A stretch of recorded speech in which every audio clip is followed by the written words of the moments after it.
যার দেহ থাকতে পারে কিন্তু মস্তিষ্ক না থাকলে সেই দেহ অচল। আচ্ছা, এখানে একজন মুরব্বী লাগবে, যে মুরব্বীর গ্রহণযোগ্যতা জনগণের মধ্যে রয়েছে। শুধু ছাত্ররা রাজনীতি করে একটা বিরাট কিছু করে ফেলবে এই পর্যায়ে আমি সেটা মনে করি না। ক্ষমতায় থেকে অনেকে রাজনৈতিক দল গঠন করেছে, এটা তো বাংলাদেশের নতুন কিছু না। অনেকেই ক্ষমতা গ্রহণ করার পর রাজনৈতিক দল গঠন করেছে, বাংলাদেশে এই ধরনের ইতিহাস তো আছে। সুতরাং এগুলি নিয়ে আমি খুব একটা বেশি বাড়াবাড়ি করতে চাই না। তবে আমি মনে করি না তারা খুব বেশি এগিয়ে যেতে পারবে যদি তাদের একজন গ্রহণযোগ্য নেতা না থাকে। আপনার কি মনে হয় যে তারা কোনো কারো পরামর্শ ছাড়া দল গঠন করতে যাচ্ছে? আমি আপনাকে আরো স্পষ্ট করে বলতে চাই, আপনার কাছে 10 লক্ষ সৈনিক আছে এবং সৈনিকদের কমান্ডারও আছে, কিন্তু সকলের কমান্ডার, যিনি সুপ্রিম কমান্ডার যদি না থাকে, সেই সুপ্রিম কমান্ডারের উপযুক্ত থাকতে হবে। অর্থাৎ যে জেনারেল যুদ্ধ পরিচালনা করে, সেই যুদ্ধ পরিচালনা করার জেনারেল থাকতে হবে, তার ওই ধরনের যোগ্যতা থাকতে হবে। যোগ্যতা না থাকলে সেই যুদ্ধে আপনি পরাজয় বরণ করবেন। রাজনৈতিক দলগুলি একই রকমের। রাজনৈতিক দলগুলির শীর্ষে যে থাকবে তার গ্রহণযোগ্যতা থাকতে হবে। শুধু শিক্ষাগত যোগ্যতা থাকতে হলে হবে না, তার গ্রহণযোগ্যতা থাকতে হবে, তার দক্ষতা থাকতে হবে, তার রাজনৈতিক প্রজ্ঞা থাকতে হবে, প্রশাসনিক অভিজ্ঞতা থাকতে হবে, তার ব্যক্তিগত সত থাকতে হবে এবং দুর্নীতিমুক্ত হতে হবে।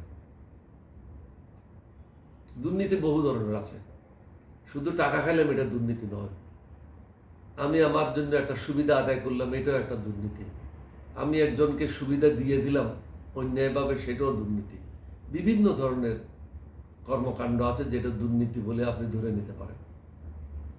মিটিং করাটা কোনো অন্যায় নেই, আদান প্রদান বিভিন্ন বিষয় নিয়ে আলোচনা তো হইতে পারে। তবে আমার অভিজ্ঞতা বলতেছে আলটিমেটলি এখানে দুইটাই বড় শক্তি দাঁড়িয়ে যাবে। একটা হলো ইসলামিক শক্তি আর একটা হলো জাতীয়তাবাদী শক্তি। শেষ পর্যন্ত কাকে জনগণ ক্ষমতায় নিয়ে আসে সেটাই দেখার অপেক্ষা থাকতে হবে। আচ্ছা, মানে আপনি কি এই ইঙ্গিত দিয়ে যাচ্ছেন যে ইসলামিক দল আর বিএনপি এখানে পক্ষ বিপক্ষ হিসেবে কাজ করে, প্রতিদ্বন্দ্বী হিসেবে কাজ করবে? আমি পক্ষ বিপক্ষ কোনো কিছু বলতে চাচ্ছি না। আমি বলতেছি আপাত দৃষ্টিতে মনে হচ্ছে ইসলামিক শক্তিগুলি একদিকে হবে, জাতীয়তাবাদী শক্তিগুলি একদিকে হবে, এবং এখানে দেখতে হবে জনগণ কাদেরকে বেছে নেয় রাষ্ট্র পরিচালনার জন্য। এর ভিতরে থেকে আমরা আবার মানে বিভক্তিও দেখতে পাচ্ছি, দ্বন্দ্বও দেখতে পাচ্ছি। এটা তো থাকবেই। রাজনীতি করতে গেলে আপনি যখন কথা বলবেন, আরেকজনে আপনাকে সমালোচনা করবে। আমি যে আপনাকে ইন্টারভিউ দিচ্ছি, আমাকে অনেকে গালি দেবে, এটাই স্বাভাবিক। কারণ এক একজন এক একভাবে ব্যাখ্যা করবে, এক একজন এক একভাবে চিন্তা করবে। আমাকে যে গালি দেবে না, সমালোচনা করবে না, এটা যদি আমি ধরে নিই তাহলে আমি একজন বোকা লোক। আমাকে সমালোচনা করবে, আমাকেও গালি দেবে, আমার বক্তব্যগুলি এক একজন এক একভাবে ব্যাখ্যা করবে। আমি তো আর মানুষের ব্রেনের মধ্যে ঢুকতে পারি না। আমি আমার কাজ করে যাচ্ছি, আমি যেটা মনে করি ভালো, যেটা আমার বুদ্ধি বিবেচনায় ভালো মনে করি, আল্লাহ রসুলের পথে থাকার চেষ্টা করি।